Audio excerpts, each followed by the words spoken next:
This is for you. God is still with you. God is still with you. You're going through a lot right now. You're in a place where it feels like nothing is working. You're in a place where it feels like your prayers are going unheard, unanswered. You're in a place where you feel stuck. You're in a place where you feel disheartened, where you feel like you're wasting time, like your days and your months and years are kind of going by, and you feel like you're getting further behind, or your dreams are becoming less and less of a reality. And I just want to encourage you and remind you that God is still with you. And this may be a bit of a tough word, but I think it's necessary for a lot of us to hear, including myself. Um, for a lot of us, we're no longer waiting on God, but it's actually God who is waiting on us. I'm going to say that again. Consider that you may not be waiting on God, but that it's actually God who is waiting on you. For many of us, we've always been taught to play it safe, to do the right thing as far as logic is concerned, to just fall in line, do what those before us have done, and to um, just do your best to make ends meet. Do your best to be happy in that. Do your best to live a life that most people look at as what you should live. But there's something inside you that's pulling you to do something different. There's something inside of you that there's a flame, a fire burning, but it's burning faintly because you have not yet been able to push past the indoctrination or the message that has been taught to you your entire life. And it's really killing you because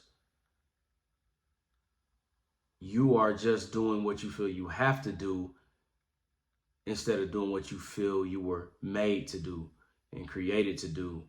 And to take that a step further, you're doing so while barely being able to get by. And it's a tough feeling, I know personally, to be doing something that you have to do, not necessarily what you feel you are purposed to do, all the while not being able to do what you need to do, or cover the things you need to do, or live a life that allows you to have some relaxation or some comfortability. And I'm not speaking of comfort in the terms of your comfort zone, because the comfort zone is actually something I'm going to speak against here in a second, but I'm speaking of comfort in regard to knowing that you can cover your bills, knowing that you can do something for yourself or for your kids or for your family, knowing that you can buy gifts here and there, to do something nice for someone else, those sorts of things. But you've been scratching and clawing just to get by, while also trying to stay mentally composed from doing something you don't like to do. So it's a double whammy. You know, it's a double whammy of being stuck doing something that you have to do, and it still not being enough to allow you to do what you need to do. So my message for you is simply this. You're no longer waiting on God. God is waiting on you. And what is God waiting on you to do? God is waiting on you to take a step in faith. God is waiting for you to take a step outside of the linear thinking process. Take a step outside of what logic says. Take a risk. Take a step that puts you in a place where you're no longer comfortable, but where you are forced to be in a position to trust God more. Again, God is waiting on you to step outside of the norm, to step outside of your comfort zone, to step outside of making every decision based on logic and trying to have control of the situation, and take a step based on your faith and your trust and your belief in His greater purpose for you. And that's tough to hear, and it's not easy to do. It's much easier said than it is done, but it must be done. Stop letting yourself off the hook. Stop making excuses for yourself. Stop saying, well, if I do this, this and that will happen. If I take a step out on faith, I won't be comfortable. If I take a step out on faith, I will have to worry and stress. I want to tell you this, though. If you never take a leap of faith, you can never truly experience God's power in your life. God's word, he tells us that my power is made perfect in your weakness. And the truth of the matter is that if you're like me, you're at your weakest point already, but you won't admit it with your actions. You're at your weakest point, but you're still trying to hold on to some semblance, some minuscule portion of control just to make yourself feel comfortable. But in reality, you know it's not enough. You know you're basically holding on to a steering wheel that is falling off of the car that you're in. And you're still trying to hold on to that illusion, that mirage that makes you feel like you're in control, but deep down you understand already that you need a miracle. You need God's blessing. You need his power in your life, and you know that there's a purpose there, but you're fearful to step off of that platform of comfort and onto that first step of faith.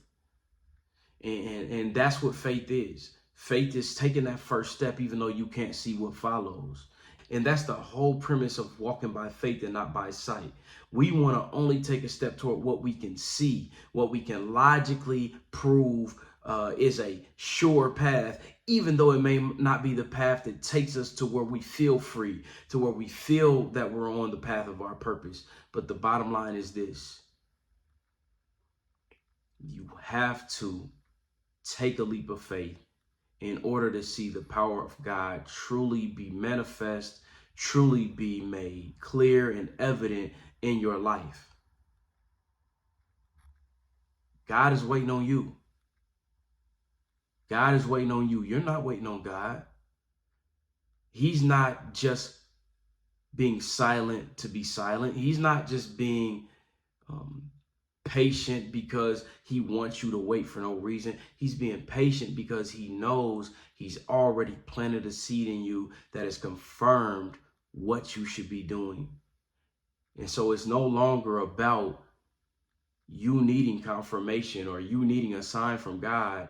It's about the fact that he's already given you that confirmation, and he's waiting on you to move so that he can show you that I've been waiting to bless you all along. So he can show you that he's been waiting for you to take that step, so that as soon as you take it, and as soon as you start to move toward the mark that he has put there for you, that he can show you that, yes, now I can let you know that this is really me.